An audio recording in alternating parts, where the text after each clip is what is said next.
brotherhood. Everything we do, we got it out this book. My nigga, I can never be no African. UPK the only authorized acronym. I'm passionate about my brothers and sisters. We in hell, I ain't got nothing against them. That's another religion. If it ain't under your honor, ain't he murdered by them and got a hug from you? Hey, Shalom, Israel. This is the ISUPK. Started out at 1 West, 125th Street, Harlem, New York, under Commanding General Yohana. I'm Officer 50 Natashah. I have Captain Kahan on the line with us, and I'm also sitting here with Robin Watkins out of the House of Wealth. And today we're here to have a conversation about economics and how do we keep morality while we're chasing a bag, right? How do we pursue a bag while staying morality, right? Having good principles, having good morals and things like that, right? Standing on business. Standing on business, right? Making sure we're getting back to business like we're supposed to, right? Right? Rob, you want to tell the people who you are, introduce yourself to everyone? Yeah, for sure. I'm Robin Watkins with the House of Wealth. I'm the founder and the president of the House of Wealth, Inc. We are a nonprofit started in Birmingham, Alabama. Our goal and mission is to empower minority business startups and to revitalize fractured communities by building stronger, healthier Black businesses. So I am here with you, and I wanted to kind of understand what is the name of your organization and what exactly do y'all do? I'm gonna let Captain Kahan answer that question, sir, if you Are you could. gonna introduce him? Yeah, I'll let him introduce himself if you would, Adawan. All right, like the brother said, we are Israelite School of Universal Practical Knowledge. That's where you get the letters ISUPK from. Well, what we do, we teach the Bible, and we teach the Bible according to who we are, our purpose, and also what we're supposed to be doing as a people. As far as which kind of along the lines of what you said, as far as building and revitalizing our community, along not just with the wealth, but other different aspects that go along with that compound to make us unified. So that's what we teach according to the Bible, and the Bible covers everything you could think about, subject you can talk about when in relation to our people.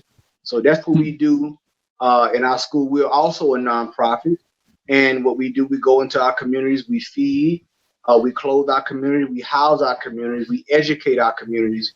So we do so much along with, a lot of people don't know that we have a militant, I guess you would say, arm of our school.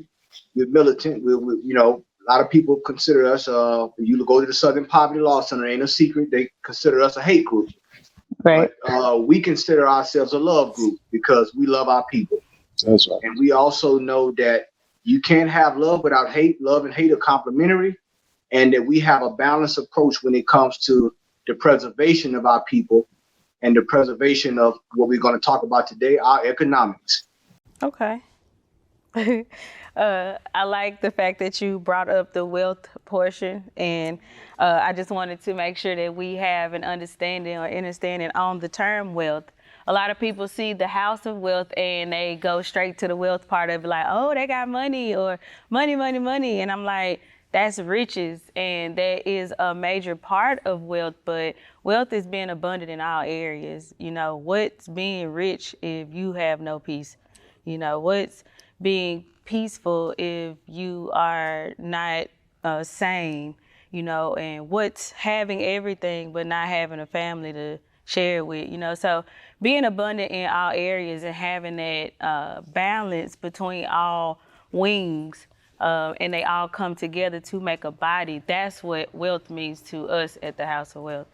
And our focal point is not the wealth. Our focal point is building a house that generates wealth. So people come in and see the wealth because it's shiny, it's what everybody want. Everybody want to be rich. Everybody want to be famous and be glitzy. But don't nobody know how to get the tools and build a house, though. And the house come first, in the order. You talked about preservation of our people. Can you give us a little clarity on that? Like, what does that look like in your world? Well, the preservation, it goes along the lines of our culture, our identity, all the things that we've been exploited on. Mm-hmm. When you talked about building the house, the Bible says, unless the Lord establish a house, then we Mm-hmm. labor in vain. Right. So the thing is, the preservation of our people is vital, Mm-hmm. not just for wealth, but for many aspects of our survival. And that goes along the line of, being separate. When I say separate, I'm going along the lines to use a spiritual principle. You want to use the word holy. Holy means to be set apart or separated.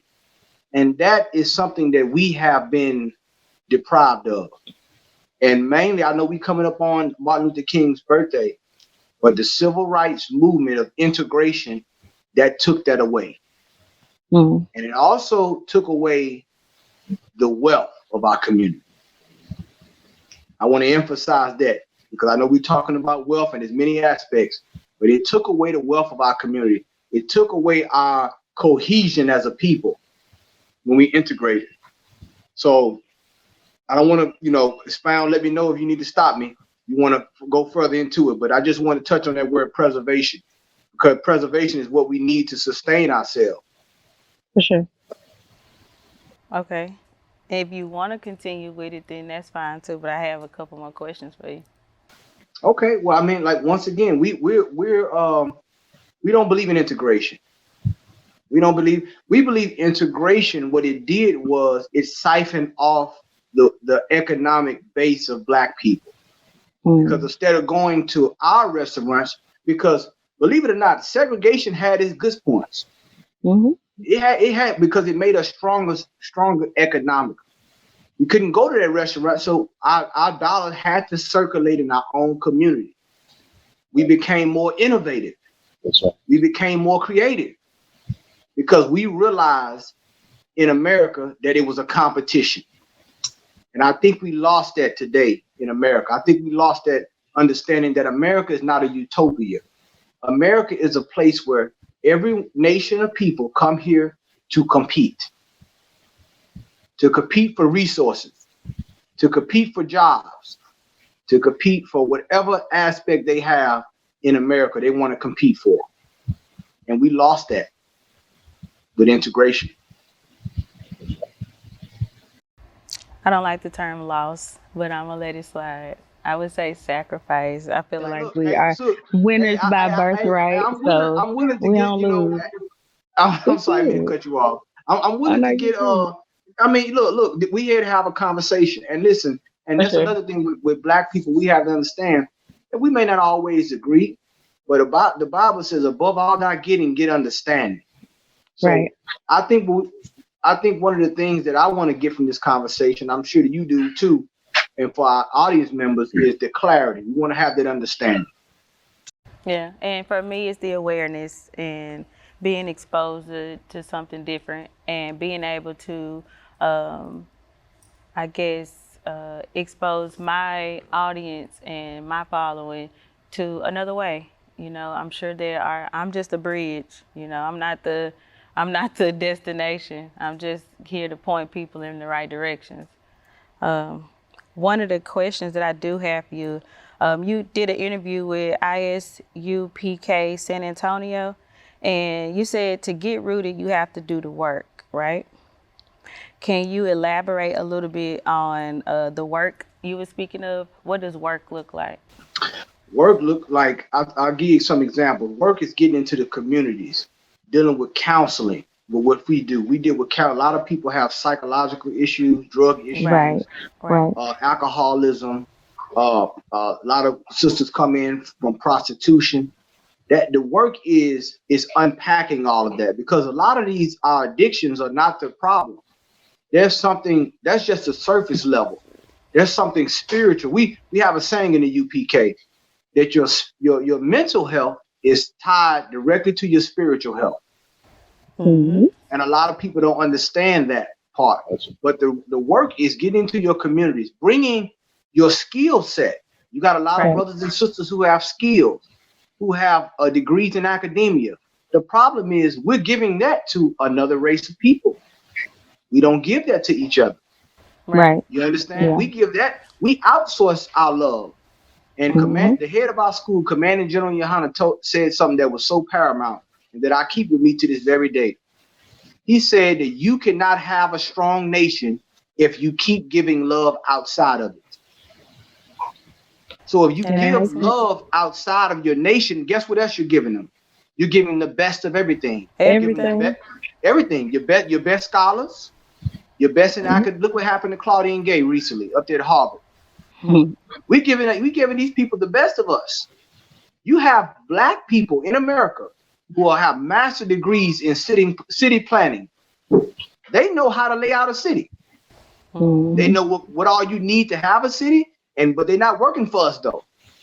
They're working for this government, this place. You know what I'm saying? They're not working to help our people. Okay, and I know you're on a limited time, but you talked about having many gifts, talents, skills, and bringing that into the house of the Lord, bringing the gifts to your people. You also said get rooted by committing yourself. When you say committing yourself, paint me a picture of what that looks like. Committing yourself is in the Bible. The priest would have to come. A person would come before a priest to make a vow, and that vow would be between you, the priest, and the Lord. The priest was a witness. So when we would dedicate something to the Lord, our word had to mean something. Right. You were held to that. The problem with integrity now, our word don't mean anything. So having that commitment to your nation is saying, you know what? I'm not just going to say it in word. I'm going to say it in deed. You know what I'm saying? And the best person to start with is yourself. Right. We believe in changing yourself. So guess what? I'm going to work on my addiction with weed. Well, I'm going to work on my addiction with selling cocaine. Or work on my addiction with dealing with prostitution or so forth. Because that is how we fix our nation. Many people can quote the Bible, but the best precept you can pull is your life. That's the best precept you can pull. So in our school, there's a transformation that's happening with brothers that's coming off the street, there's sisters that's coming off the street.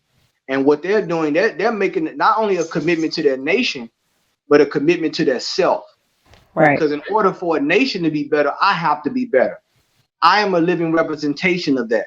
You know what I'm saying? So that's what we teach in the ISUPK. So that, to me, that is what having that commitment look like everyday work. What am I doing to better my community? What am I saying? What am I teaching? Am I bringing the first fruits, which is not just money, but my skills, my talents, my mind, my thought process? You know, the Bible says, God says that He said, love the Lord thy God with all thy might, all thy strength, all thy soul.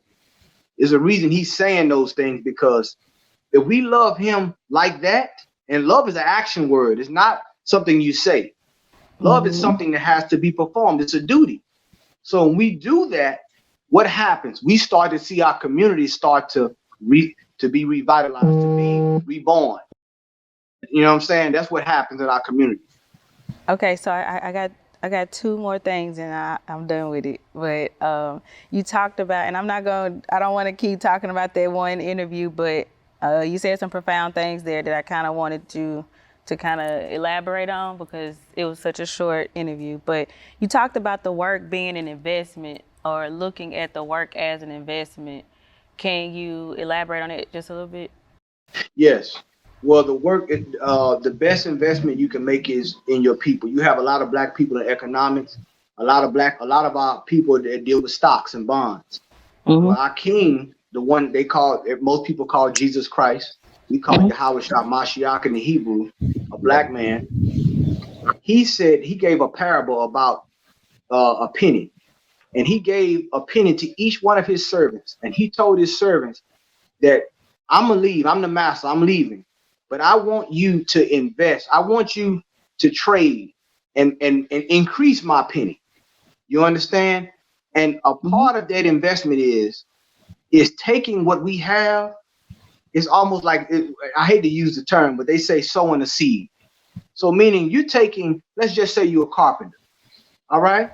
You get paid for carpentry. But how many houses are you fixing in your community free of charge, just because they need it to help your community in an organized way? That right there is part of the investment.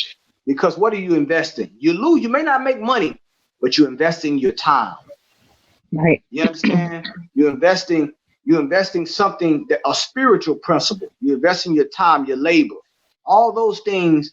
It's not monetized, but you're going to reap that. You know what I'm Yeah. saying? Like that. And I think the more important thing is, what are you investing in? Like, what system are you investing in? Because just like if we go to a 9 to 5, they only pay you for your time. They're not paying you for your energy, or your insight or your intellectual property, So the price that they give, the rate that they give you, is contingent upon your time, and that's it. And just like you said, if you invest your skill or your craft or your love into the kingdom or your tribe or your community, the investment is in the community. Not only will the house next door price go up, yours will too. Come on, it's So the basic. No, what you're saying is so right. What you just said was so right about the housing market. The mm, basis of it is you're going to get a return. And not just housing, not just housing. Let's just say I choose to invest my love into this man, and he become a better man, not just for me, but for the community as a whole, or if I invest a car into the man across the street who don't have a way to go do what he do, still investing in somebody to make his household better or his life better. So I feel like, I believe that it's what you invest your money or your time or your value in that matters, for real, when you talk about seed sowing. Exactly, like you said, that apparatus, that system, that we need a system to invest in, because you got a lot of people think. Let's just look at the church. We didn't invest so much into the church, and what do we got back? It's the money though. They still see it as money. They still money driven. That's still the system. That's still them over here in our house. Still got their resources here, and we still, have to report taxes. We still gotta, because it's still, we're working to invest in their system. Even if we all come together, we still standing on the almighty dollar. Whether if we could go back to bartering services and what we need money for. We got solar panels and running water in the backyard. We don't really need. I mean, money, it's so much that we can do. It's so many people we come across that are inventors, innovators, people who Right. can't even get a venture capitalist to invest in what they believe in. But Right. here's the thing. Right. Here's the catch. I want to say this: there is no investment without a risk. Those True. in economics know this. You don't have every investment has a risk. You don't invest in things that you don't invest something you're not willing to lose. And Black people, we have to understand our time is the most valuable thing that we have. We have the time that we have, and the effort that we put in that time it's what made America great. You think about it. But look at us now. Look at how much wealth is siphoned out of our communities. We allow other people to come in our communities and make money off of us.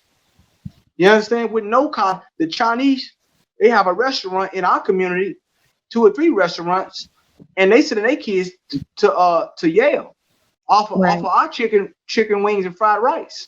Mm-hmm. You understand? You follow them from those places. They don't live in the same community that we live in. But that is what happened when we lost our sense of being who we are. I think we sacrificed our identity. I don't think we lost, because it's a lesson learned. Yes, some generations have passed, but look at us now. If we lost, we wouldn't be in the game anymore. We better now than we ever been, if you ask me. Yeah, you can go ahead. I want to say something, sis. Actually, we're worse off than what we've been. We were It better depends off on than. who looking. Yeah, it depends on who looking. I understand the technology, and I understand the, I guess you say what they call progression, being able to have a seat at the table. But here's the thing about having a bag and having your integrity intact at the same time. It's not asking for a seat at the table, but building your own. Right. Because remember this, if you have a seat at a person's table who you were enslaved with for over 400 years, if they give you a seat, the same way they grant that seat, they can remove that seat. Right. Perfect example, Claudine Gay, Harvard University. You know what I'm saying? A sister that worked hard to get to that position. But at the drop of a hat, they can remove you. Right. Yeah, but they can't take away what you saw. They can't take away what you learned. They can take the seat, but they can't wipe your memory. We ain't in Men in Black. So the same way you had to go through that, and it wasn't meant for you to sit there forever. It was meant for you to get there, see what you saw, get what you got to get, and sacrifice the seat. Let it go. I understand. But institution is how you build a system. True. You see? But you got to get out of one place to get into another one. But how about, I understand that, but how about build our own institution? For sure. See, that's what the work come in at. See, it's easy. Sure. See, it's easy to sit at a table. I can sit at a table, dinner served, and so forth. But there's a difference when you have to build that table. You have to cook the food. You have to there's a different. That's where we come in when we talk about investment. Because and I know it seems scary, but there's a reason God pulled the children of Israel out of Egypt, and they lived in the wilderness for 40 years. 40 years in the wilderness. Mm-hmm. And by the time they came into their land, they were a full operational nation. Because what did they have? They didn't have buildings. They lived in tents. But they had laws and they had a form of institution. Institution is not a building, just no different than a church is the building. The church are the people. The people is the church. You understand? So those are the things. No, what you're saying is right. Her education, I definitely agree with you. The things she learned, is paramount.